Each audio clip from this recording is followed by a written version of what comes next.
Hello, ladies and gentlemen, and welcome again to Syriana Analysis. I'm your host, Almassian. Two notes before I start this live streaming. The first note, while I'm doing this live stream, the Secretary General of the Lebanese Hezbollah is now giving a speech.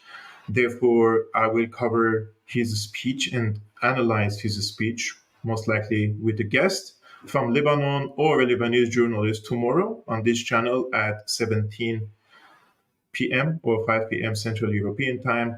I didn't want to speak about this case now while he is speaking at the same time, and I'm not going to change the exact timing of my live streaming because this is a fixed time every day at 5 p.m. Central European Time. It is my live streaming on Syriana Analysis. The second note is today's guest was Chay Bowes. He is an Irish journalist based in Moscow. At the current moment, he is in Ireland. because it's vacation time.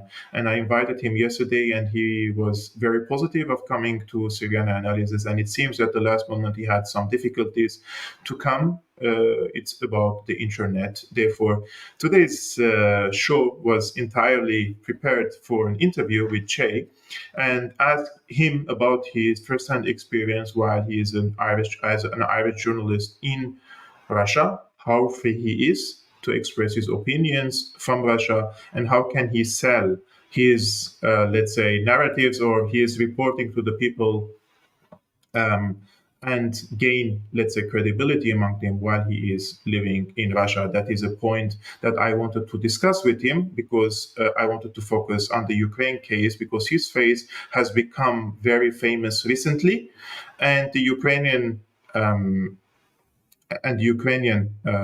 affiliated media outlets are writing articles about him and calling him one of the main narrators of the Kremlin talking points. So he's been targeted by the press, especially the Ukrainian affiliated press and the NATO affiliated press. I wanted to speak with him to learn more about his experience and to learn more about his first-hand experience in Russia as a journalist covering the Ukraine war, and how can a journalist like him working in Russia can be considered credible, because he's been under vicious attack by this affiliate media. Now, some of you are asking me about Iran. Today, I just want to express my deepest condolences to the people of Palestine in Gaza. There was a horrible massacre in, I think, Jabalia camp. Unfortunately, I cannot show you the footage because YouTube will take it down and probably also remove my channel completely. There were tens of people dead, bodies were shattered in the streets again, and this is always, you ask yourself this question: how many more massacres can Israel commit with complete impunity? How far can Israel go? This is a question everybody is asking. And today I was thinking about this, like, what if these massacres happening in Ukraine? Because the civilian death toll in Ukraine in 2 years is around 10,000 civilians. And in Gaza, in 3 months, it's going to hit 30,000. So it's around 10,000 civilian death toll every month in Gaza, compared to Ukraine, 10,000 in 2 years. How would that be the reaction? How would it be the reaction of the quote-unquote civilized world if these massacres were happening in Ukraine? I'm sure the reaction would have been different, right? And I'm sure that the people now know the difference between a special military offensive or a special military operation than compared to just complete carpet bombing and massacres happening in the Gaza Strip. I hope people can wake up to this and do more for the Palestinians, and also do more for the Ukrainians by calling for peace, by calling for ceasefire, by calling for ending these hostilities. It seems that this is not going to happen anytime soon. This is the unfortunate truth. Now we are around 100 people, guys, and this live streaming. I would just kindly ask you, if you can, please hit the like button while you're watching this video, so that more people can join, and this video would be recommended to other people as well. In Iran, there was a terrorist attack targeted civilians in commemorating the 4th anniversary of the assassination of Qasem Soleimani, the commander of Al-Quds Brigade in the Iranian Revolutionary Guard Corps. And over 100 people died in this. And people are asking me who committed it. I don't know. Nobody has yet claimed responsibility, but what comes to my mind is the People's Mujahideen Organization of Iran. This is an organization that has roots in Iran, and they have been active after the Iranian Revolution, and they have committed similar attacks against Iranian targets. And this is a type of attack that they have committed in the past, and I don't rule out that they would be the one behind this attack. And this group was supported and still supported by the United States and by Israel. This is here I found out that journalists Seymour Hersh and Corny Brack have written that the information was given to the MEK by Israel. Israel has shared information previously about Iran's nuclear program with the MEK, and the MEK, they committed assassinations and terrorist attacks in terms of suicide attacks, car bomb attacks, etc. The United States considered this group a terrorist organization for quite some time, and I think recently they removed it from the terror list of the United States. So how Iranian MEK went from US terror list to halls of Congress. So they removed the MEK from the terrorist list of the United States. So they can just put and add and remove any organization they want on a terrorist list and then remove it when they want. They can call anyone a terrorist if they dislike this organization, and they can call any other real terrorist organizations, such as the ones in Syria, freedom fighters, rebels, insurgents, and all these things. Right now, I want to show you a few things about Chay, because he's a journalist who is reporting, let's say, the other side of the story. Why I'm showing you this story? Because, guys, I want you to know that it is difficult to be a journalist who is reporting the other side of the story. And this is an article on Vox Ukraine. It says, "Messing with the truth. Disinformation in the West spread by Chay Bowes." And why I'm showing you this, just for you to know that I've been repeating this, that there are always attempts of character assassination against people, and they put your face like this, and then they attack you viciously. For example, the article says Scott Ritter and Tucker Carlson are widely known for promoting narratives that align with Russia. However, in Europe, there are many other adherents to the Russian view of reality who continue to give interviews, write books, and even deliver speeches at the UN Security Council. Each of their appearances is filled with narratives aimed at discrediting Ukraine and diminishing its support worldwide. Therefore, the Vox Check, the comes here in collaboration with the Center for Countering Disinformation at the National Security and Defense Council of Ukraine, continues to expose and inform about individuals spreading misinformation about the ongoing Russo-Ukrainian war in the West. I really want to first comment on this first paragraph, and that is, the media thinks that they have the upper ground, and they have to tell the people and warn the people who they should believe and who shouldn't they believe. I'm a person, I have an independent mind, and I have an independent mindset, and I have an independent way of thinking. And I can read for Chay, I can read for Scott, I can read for Tucker, I can watch them, and at the same time, I can read the opposite views.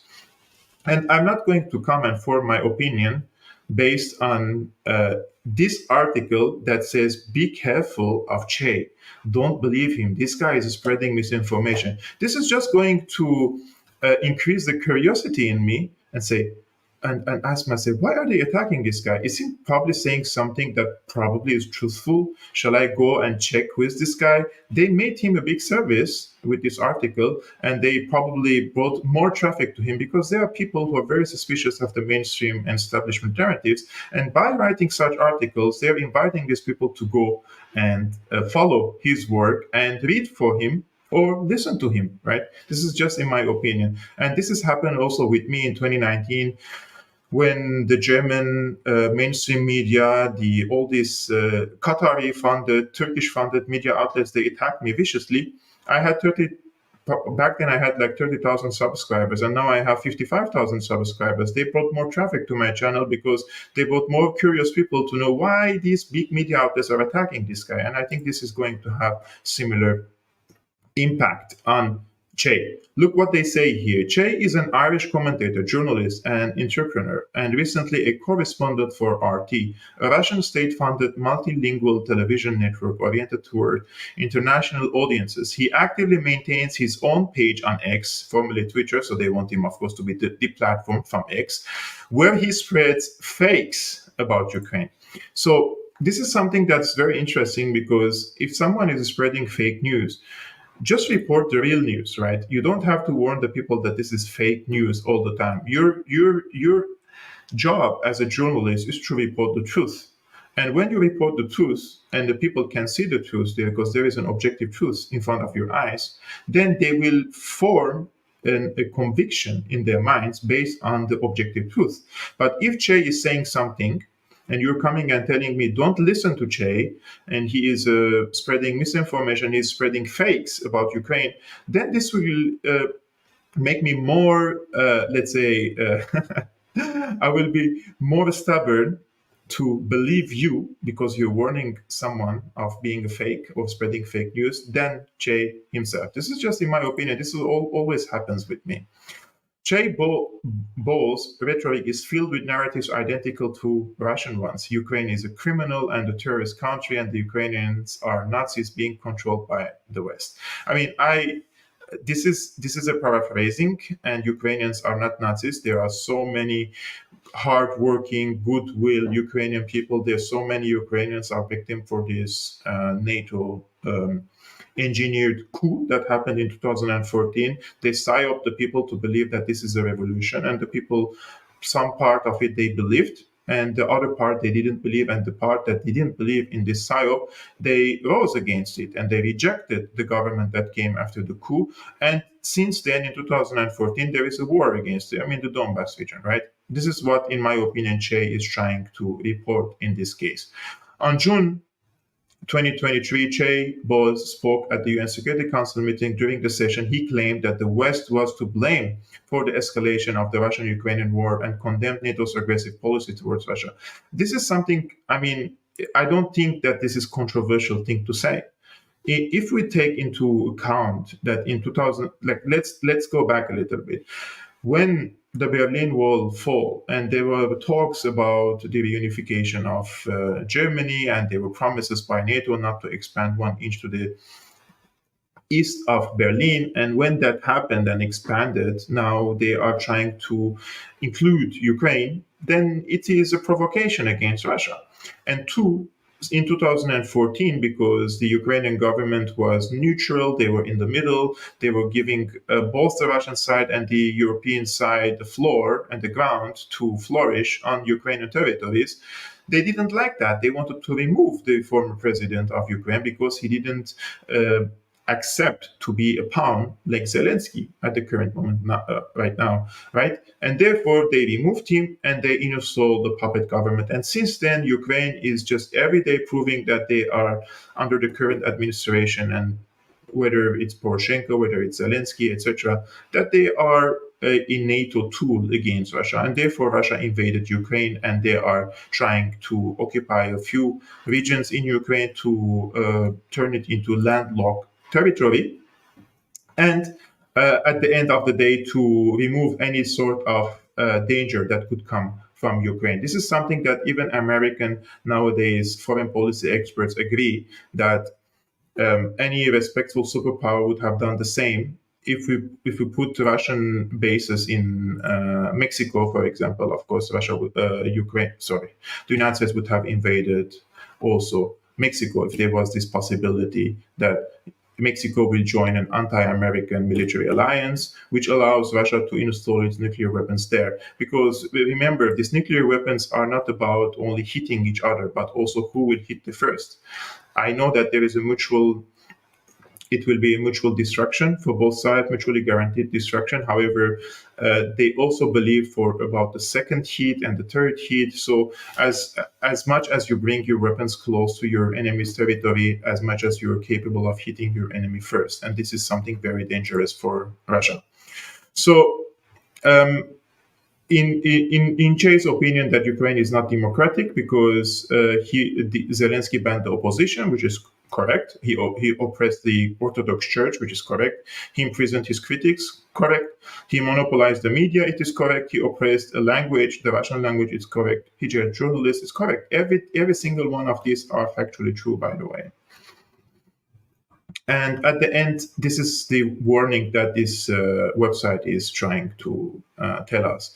Pseudo-experts appear on shows and publish their materials in various publications to add credibility to themselves. However, they continue to spread misinformation. Therefore, it's essential to carefully verify all the content you consume to determine how reputable Western media is. You can use the resource Media Bias Fact Check. So they're giving you they're giving you a website so that you go and put the link of any media outlet there and see how credible they are. And of course, this website is biased itself, because in any for example, media outlet or any journalist that is countering the narrative of the establishment, if you put his name or the brand there, it will show that this is uncredible. For example, Russia Today, they completely trash it. Of course, Russia Today has its biases. Russia Today is not like a neutral media outlet. However, in some cases, Russia Today tells the truth when the American media doesn't tell the truth, right? So to do this, enter the name of the media outlet into a search engine. You can also find mentions of the media outlet online and check for any scandals associated with it. So for example, in low quality media like RT, authors try to appeal to the reader's emotions, either by inducing fear or stirring up hatred toward a particular person event. They may publish untrue information. If it's a show or podcast, you can find information about other participants to understand if they have connections to Russia, whether there have been scandals, etc. Most importantly, pay attention to the narratives the author spreads and analyze whose interest a particular thesis may serve. In particular, if the material justifies Russian aggression, talks about alleged biolabs, I mean, they were biolabs, even Nuland accepted the fact that they had biolabs in Ukraine. Nazis, they are Nazi paramilitary groups embedded with the Ukrainian armed forces, or black transplantologists. I don't know what is that. There is high probability that the media is of low quality. Outlets that care about their reputation will not publish news or opinion pieces containing false facts. Okay. Thank you very much for warning me about this guy that I think I would like more to host him now to see what he has to say about these attacks on him. I'm just checking this website and typing my name to see. So, okay, I will show you what this website says about me. I just clicked my name now in this website. The results for Almassian. He says Syriana Analysis, bias and credibility. They say questionable source. A questionable source exhibits one or more the following. Okay, so this is what they wrote about me. They believe that I'm a questionable source, guys. Just let's see and check what do they say about it. A questionable source exhibits one or more of the following: extreme bias, consistent promotion of propaganda conspiracies, poor or no sourcing to credible information, a complete lack of transparency, and or is fake news. So fake news is the deliberate attempt to publish hoaxes and or disinformation for profit or influence. Sources listed in the questionable category may be untrustworthy and should be fact-checked on a per article. Please note, sources on this list are not considered fake news unless specifically written in the resourcing. Okay. So I have low credibility, guys. I have the country they say is Germany. Factual reporting is mixed. Bias rating is left. I'm like a left wing? I don't know. So questionable reasoning. I am spreading conspiracy theories, guys. I have a lack of transparency. I have poor sourcing, and I have propaganda. The website lacks transparency but appears to be owned by Almassian. Advertising and donations generate revenue. So launched in 2018, Syriana Analysis is an alternative news website focused on reporting news pertaining to Syria. Syriana Analysis is based in Baden-Württemberg. No, that's not correct. I'm not in Baden-Württemberg. And the Kevork Almassian, who claims to be Syrian journalist. I claim to be Syrian journalist, guys. I'm not a journalist.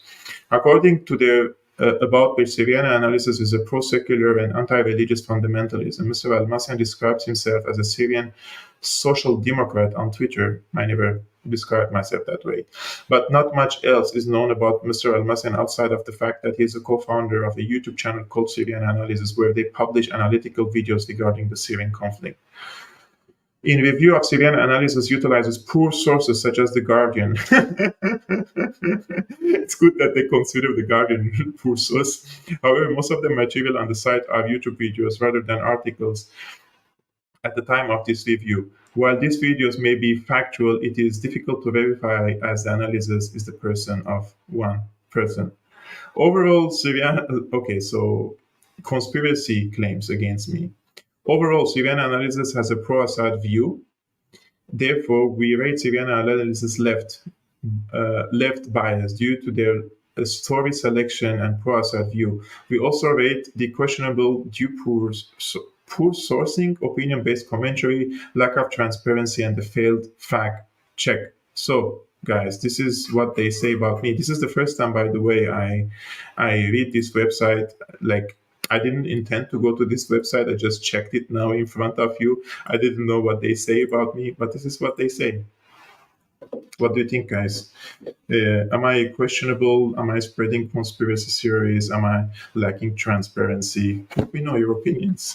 I think your opinion matters to me more than what they say about me. These people. I have moved in 2019 from fear of these people that they will write something about me and they will discredit me and they will try to smear me and they will try to commit this character assassination. In 1 and 2 years, I become careless. And now when they say something about me, I would say, good, let them say more. Because as much as they say that I lack credibility, I feel like I'm gaining more credibility. Because when it comes from a NATO affiliated or establishment affiliated outlets trying to say that this guy is spreading misinformation, this guy is spreading fake news, this guy lacks transparency, etc., credibility, then it gives you more credibility in the eyes of the people craving for information, craving for content like this, long form content, so that they can make up their minds instead of just watching small segments.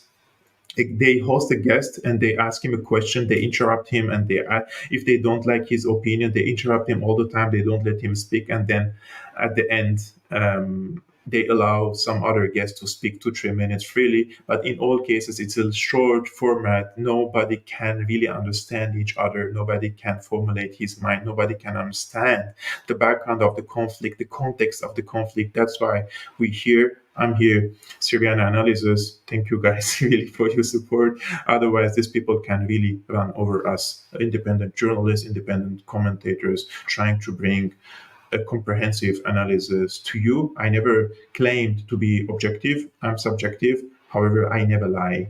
I never lied to you, and I will never lie to you. So let's move to an article written today in the Telegraph. And in the Telegraph, this article is written by Robert Clark. Robert Clark is, let me just check his background, because Robert Clark is the Director of Defense and Security at Civitas. He served in the British Army and deployed to Iraq and Afghanistan. So this guy is considered credible, right? Although he served in the military in the invasions of Afghanistan and Iraq. Probably he committed war crimes. We don't know. I'm not claiming that he did, but if he served in the military of the UK in Afghanistan and Iraq, and the UK military committed these war crimes there, right? And he's considered credible source. And in this article, he's arguing that the Western leaders are spineless and they're preparing to hand the victory to Putin. This is what he says. So he is calling for the continuation of the war in Ukraine. I think it would be important for us to read just a few things here of what he said. Let me check. Let me see if I can find this here. Because he recently, this Messing with the Truth, okay. Ukraine's New Year. Okay, it's here. I found it. I will show you now the article, because I created some.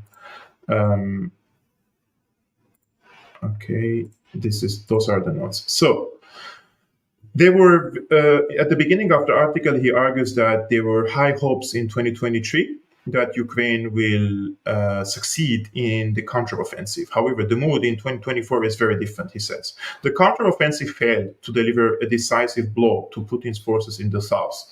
Russia's economy has withstood Western sanctions, rapidly militarizing to provide an ongoing stream of munitions to the front. Ukraine, meanwhile, is undergoing one of the largest aerial bombardments since the war began. And its unified front is beginning to fray as conscription takes its toll. To turn our back now on the Ukrainian people so swiftly after months of brutal fighting is morally bankrupt and strategically negligent, he says. The failed Ukrainian offensive, a stalemate across much of the front, a resurgent Russian state, and Western attention drifting away. Despite incremental military gains, Kiev is in a far bleaker position than it was this time last year. But however, he says, the situation is not hopeless. Ukraine is working to boost domestic production of weapons. And this is something that I want to ask a question here. How is it that Ukraine is boosting its military production in the country without direct NATO support, right? Like, where are they bringing the materials? Where are they bringing the manufacturers, right? The factories and everything, of course, with the NATO support. So Ukraine is working to boost domestic production of weapons, reducing its reliance on the West. The seasonal change is marginally in its favor. It will be able to reinforce, defend, and consolidate the territorial gains made in the last 12 months, while Russia struggles to make advances. And of course, tens of thousands of Ukrainian soldiers have received training overseas. Ukraine can use the lull in combat operations to work these units into coherent battalion and brigade formations, a noted operational weakness in previous offenses. The question here would be about the manpower, because I don't really know who are these tens of thousands of Ukrainian soldiers who have received training. Like, if I'm a Ukrainian soldier nowadays, and I can see the fate of the tens of thousands of young Ukrainian men in the meat grinder in the east of Ukraine and in the south as well, I wouldn't want to fight in this war, because during the let's say the height of hype about Ukraine, where everybody was sure that Ukraine will win this war, and everybody was peddling this narrative that it's very possible for Russia to lose this war, right? But when the reality hit, and everybody saw that it's not that simple, and when they saw that during the counteroffensive around 25,000 soldiers perished, I wouldn't want to fight this war anymore. Like, even if they trained them, but are they ready to fight? And there are also so much talk about the military tactics of NATO. They're teaching to the soldiers that are so ineffective, and the Ukrainian officers are criticizing NATO for these tactics, and they say those are so ineffective, and we cannot overcome these fortifications, and we cannot create holes in the fortifications, and we cannot break through the fortifications, and we cannot maneuver the mined territories in Ukraine, right? So this is just something to keep in mind. Like, if I were a Ukrainian soldier, I wouldn't want to die after a few hours when they deploy me on the front line. This is just something that it has to be said, in my opinion. I think, so Moscow is preparing to allocate a full third of government spending to its war efforts. Kiev will not win a war based on outshelling the Russians. Instead, it should prioritize air defense systems and counter batteries, make the case for increased artillery from European stocks, and hold on the ground it's retaken. If it can, Russia may find that attrition stops working in its favor. While it is outproducing Ukraine and the EU, its economy is increasingly focused on its war effort. Putin is banking on Western resolve, breaking before Russia does. If we stand firm, we can deny him victory and end his murderous regime, so regime change in Russia. Otherwise, a Russian victory beckons ending 2024 not only with the death of Ukrainian independence, but of any hope of European sovereignty. Very interesting article indeed, especially when it comes from someone who is a former, let's say, officer in the British Army, especially that the UK nowadays is the most excited about this war, more than the United States. And the UK was the one who stopped the negotiations between Russia and Ukraine, right? In February, March, April 2022, and they told them they're not going to accept this deal with Putin. So it's interesting coming this article coming from someone who is part of the British elites, because the elites are not only the ones who are politicians and taking decisions, but also the ones who are nowadays head of director of think tanks, and he is, for example, director of the defense and security at Civitas, and he has served in the military previously, as I said. However, there are two things we have to mention here. One, he's arguing that Europe has a sovereignty. Of course, Europe has partial sovereignty, in my opinion, but not. There is no country that is 100% sovereign, and there is no region that is 100% sovereign. But in the case of Europe, especially after the Ukraine war, in my opinion, I may be wrong. In my opinion, the Ukrainian sovereignty has diminished in favor of American dominance over Europe, and especially after the hitting of the pipelines, the Nord Stream 1 and Nord Stream 2, whereas everybody know who did it. European politicians know, European leaders know, everybody knows, the press knows, and despite that, they countered that, and they called it the misinformation, which gives me the impression that this doesn't indicate that it's a sovereign act.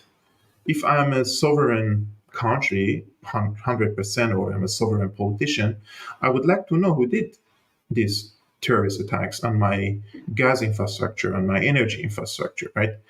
And we can see that the United States has, against the interest of the Europeans to have good relationship with Russia and buy cheap gas from Russia for their economies to function not only properly, but also to produce cheap products. The United States is now selling this gas to Europe, liquefied natural gas, for higher prices. So the United States is the bigger winner here, right, from this rift between Russia and Europe. So where is the interest of Europe? The interest of Europe is to have good relationship with Russia and good relationship with the United States. This is just in my opinion. So the sovereignty thing, I don't think it's a really matter of discussion, because Europe, there are people who argue that Europe is losing part of its sovereignty more after the Ukraine war compared to what it was the case before 2022. However, there is another point, that this argument that if Russia succeeds in Ukraine, then they will come after other European countries. They will conquer Poland, they will conquer Czech Republic, they will probably come to Germany, they will probably come to Latvia, they will go to Finland, they will go to Sweden, right? This is also a narrative that if you believe that Russia will attack you after Ukraine, then there should be work going on in Russia in preparation for this invasion, right? After Ukraine. And this is something I found on X, which is very interesting, by the way. And it's written by an account called Armchair Warlord. And he's just writing some factual information about the preparation of the European countries in the past few years in terms of the arms manufacturing. So, he says, a large part of the stated justification for NATO supporting Ukraine is the supposed belief that the West is next, that Ukraine is merely the first domino to fall in a new Russian march to Berlin. It's very odd then that the actual members of NATO aren't acting like it. Over the last 2 years, Western nations, in particular European nations, have done little to nothing to actually prepare for war with Russia. By and large, they have all happily handed over their existing modest stocks of military equipment and ammunition to Ukraine with no serious replacement plans, let alone genuinely rearmament plans. Just to provide an example, with the sole exception of Poland, I don't think any member of NATO, including the United States, has actually taken delivery of a single new tank on account of the war in the last 2 years. Hungary received a few Leopard 2A7S from a pre-war order earlier this month. Military innovation in NATO has stagnated, with professional Western soldiers seeming to take little interest in battlefield developments. Ukrainian soldiers trained in Europe have complained, as this is what I told you if you remember, that Western tactical methods are old-fashioned and unrealistic on the modern battlefield, even to the point of mockery. The quote, just go around the minefield remark of a Bundeswehr instructor comes to mind. On the personal side of the house, only non-military titans, he's being sarcastic here, Denmark, Lithuania, and Latvia, have bolstered conscription efforts. The British military has shrunk significantly, mirroring a similar decline in American force strength. None of this is treated as the dire emergency that it would be if NATO actually intended to be ready for war with the Russian Federation in 2025. So what are we to make of this? It's possible that NATO's brain trust is absolutely marinating in hubris. The Russians suck, we can take them easily, but in light of articles coming out that the Bundeswehr has no ammunition, Bundeswehr is the German army, has no ammunition at all, it's difficult to see Western arrogance stretching that far. I think it's far more likely that the Western leaders, contrary to their public statements, do not believe Putin has any designs at all on NATO territory. And it's important to underline this last point. This isn't Putin has been deterred, because they are not deterring anyone. Once Ukraine falls, over Europe is going to be a military basket case protected almost entirely by the dubious prospect of American nuclear attacks. Putin isn't going to move regardless of the balance of forces, he argues. Which then begs the question of why the hell exactly the collective leaders of the West have gone all in on a Russian killing project in Ukraine when they seem to have a bone deep confidence that Putin isn't actually a threat to them. This is an interesting take, to be honest, on the argument that after Ukraine, Russia will come and invade the rest of Europe. In terms of the actual numbers of the military hardware that these countries have produced, and also the conscription in their military has diminished, and the production of the weaponry and the ammunition has diminished. So it doesn't indicate, according to this article, that the NATO countries take seriously what they say in public, and that is Russia is coming to conquer the rest of Europe after they are done with Ukraine. Because this is also the argument of Zelensky, and this is where I'm coming to tell you what Zelensky said recently, because he said, we are fighting for the world. He said Ukraine is not fighting for Ukraine, they're fighting for Europe, they're fighting for America, they're fighting for the entire world. This is what he said. And this is the new article, interview published for Zelensky. A New Year's interview with Volodymyr Zelensky. The Ukrainian president remains defiant despite the prospects of a bleak year ahead. And this is the title of today's video, that he had a meltdown. I want to show you what he said, and then we will watch it together. He said this. This is what he said here. I just want to show you this part. So if Ukraine loses, Mr. Putin will bring his war closer to the West. We just spoke about that. He says, Putin feels weakness like an animal because he is an animal. He senses blood, he senses his strength, and he will eat you for dinner with all your EU, NATO freedom and democracy. This is so cringe, man. This is so cringe. Like, there is no leader can speak like this, you know. I really don't know. I don't know what's your opinion about this, but I really find it really cringe that he's giving all these expressions and impressions and about the leader of another country. This is the interview they did with him. Let's watch together what he said in this regard. I wonder if we could start this conversation with you laying out whether you think you need to change course in 2024 and what your political and military goals are for next year. We have one strategic goal: to deoccupy our territories, to be on the borders of our country. Our goals didn't change. The goal is to save and to have more successful steps in the Black Sea, to continue success on Crimea, on the south. I can't tell you the details, but we will do it. And to defend east, to save Kharkiv, to save these very important cities of Ukraine. The war, the 2024, this is the new page. This is the war not in Ukraine. because informationally, the challenges in the Middle East, the training mission of Hamas, that pushing Arab world, the chaos in African continent, we are the part of all this war. Europe don't speak about support to Ukraine. You support yourself. Giving us money or giving us weapon, you support yourself. Ukrainians are fighting for the war. That is the answer what the world has to focus and recognize. Many people.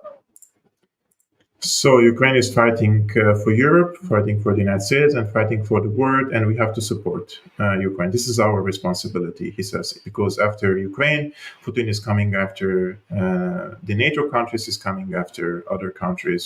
What do you think about this? Do you think he is delusional to believe that he can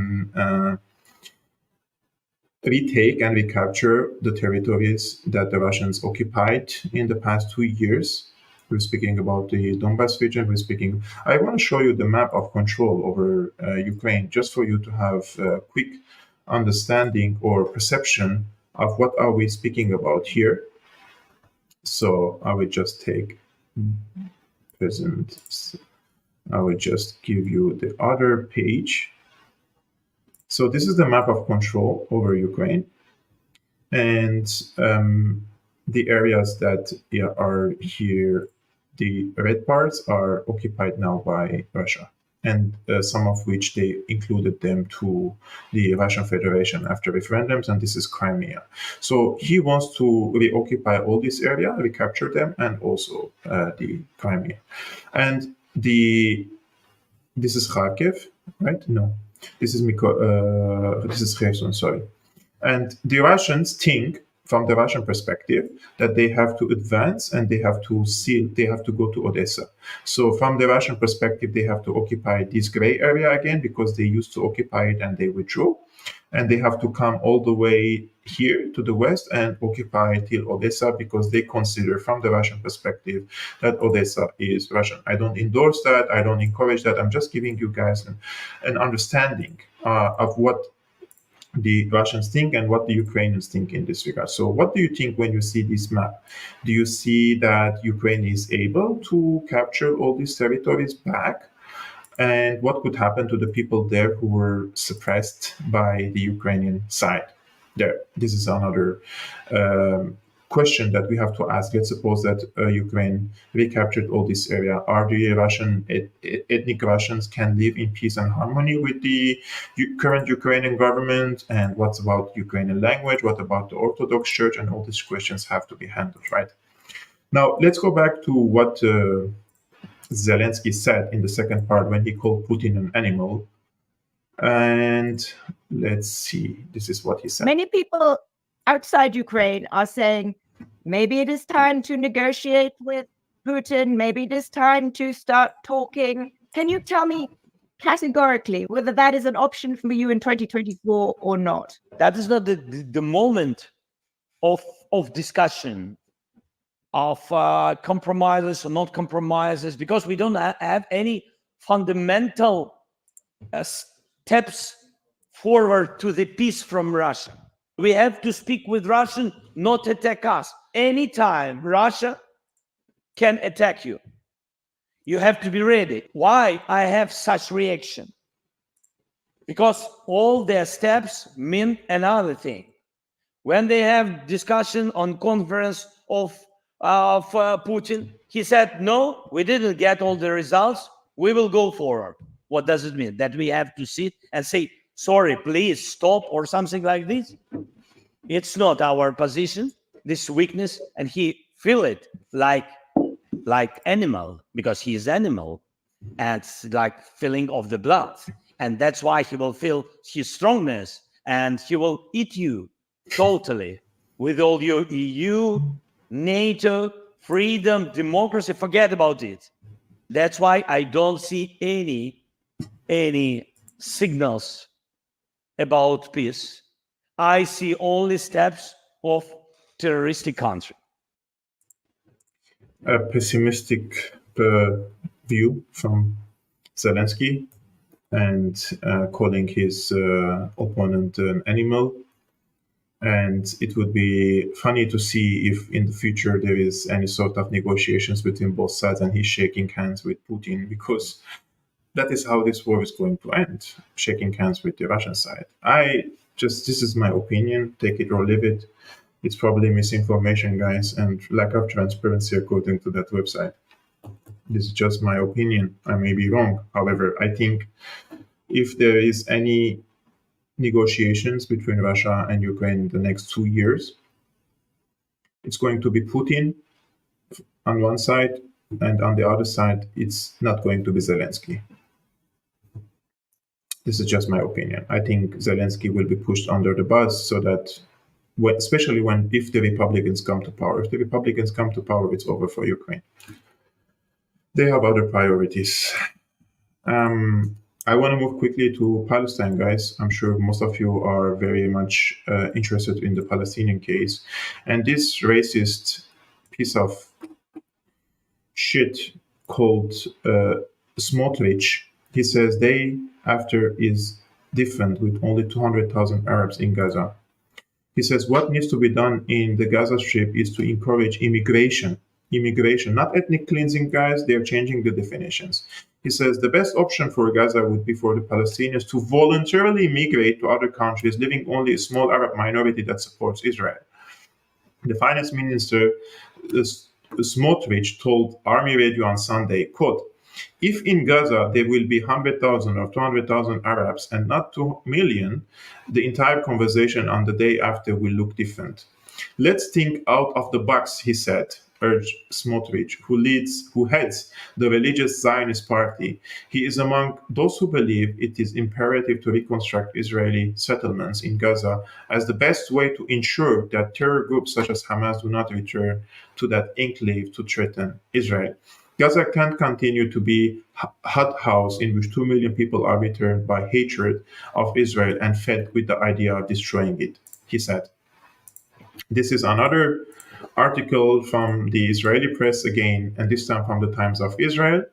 Israeli officials said in talks with Congo, others on taking in Gaza immigrants. So they're talking with other countries to take in the 2 million Palestinians from the Gaza Strip.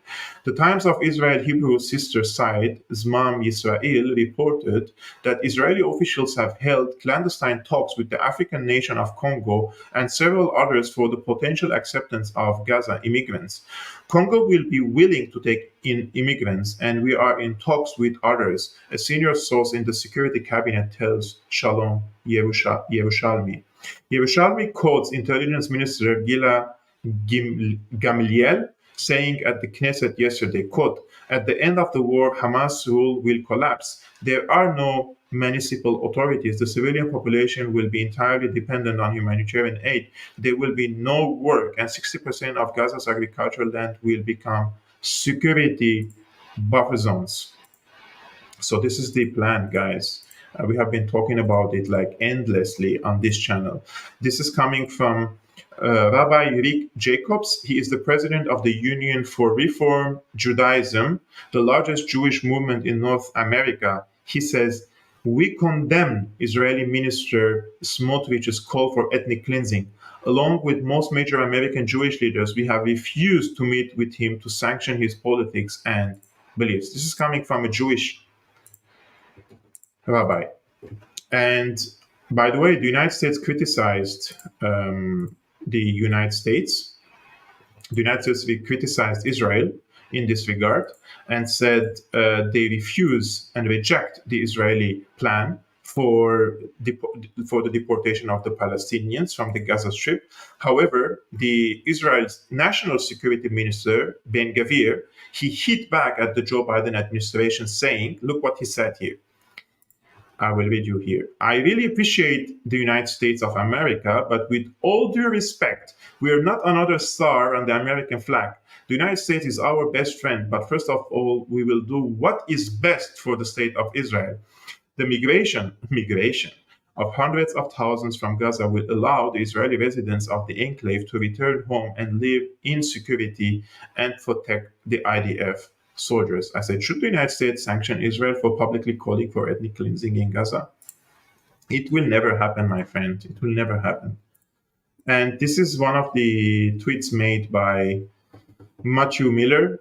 He is the State Department spokesperson, and he says the United States rejects the inflammatory and irresponsible statements from Israeli ministers Smotrich and Ben Gvir. There should be no mass displacement of Palestinians from Gaza. And I said, you criticize it, but then you send more weapons to Israel to materialize the forced deportation of the Palestinians from Gaza.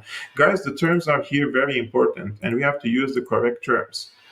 And this is a mass, it's not a migration, and it's not displacement, it's forced deportation. It's an ethnic cleansing. So we have to be very careful of the words that we're using in this regard.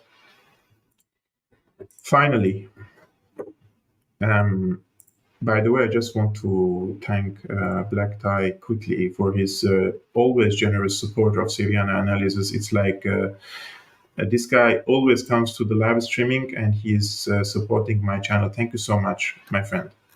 And guys, before I end up the show, please hit the like button before you leave this live streaming. It's very important for me.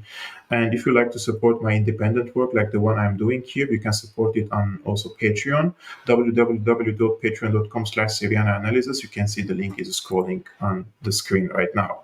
So this is an op-ed, opinion article published in Le Figaro by Renaud Girard. This is their lead foreign policy journalist in the French Le Figaro magazine or newspaper. He argued that Israel's strategy is suicidal for Israel and the West as a whole. He said, let's dare to say it, the Zionism of conquest is suicidal for Israel and for the West that supports it. The real security of a state is when it gets along well with all its neighbors. However, such a strategy of forced expulsion of the descendants of the inhabitants who lived for centuries in Ottoman Palestine has very little chance of ever being accepted by Israel's neighbors, near or far. This is a perfect recipe for eternal war. Even the United States might one day grow tired of the arrogance of an Israeli right that denies Palestinians the very fact of being a nation. The prolongation of this war is also suicidal for the West because it hands over on a silver platter to Vladimir Putin a double gift he dared not dream of, the daily proof of the double standards in Western moral lessons. I don't think the global South had to wait until the Gaza massacre to be convinced of the double standard. This is the note by the author, Arnold Bertrand. He says, I don't think the global South had to wait until the Gaza massacre to be convinced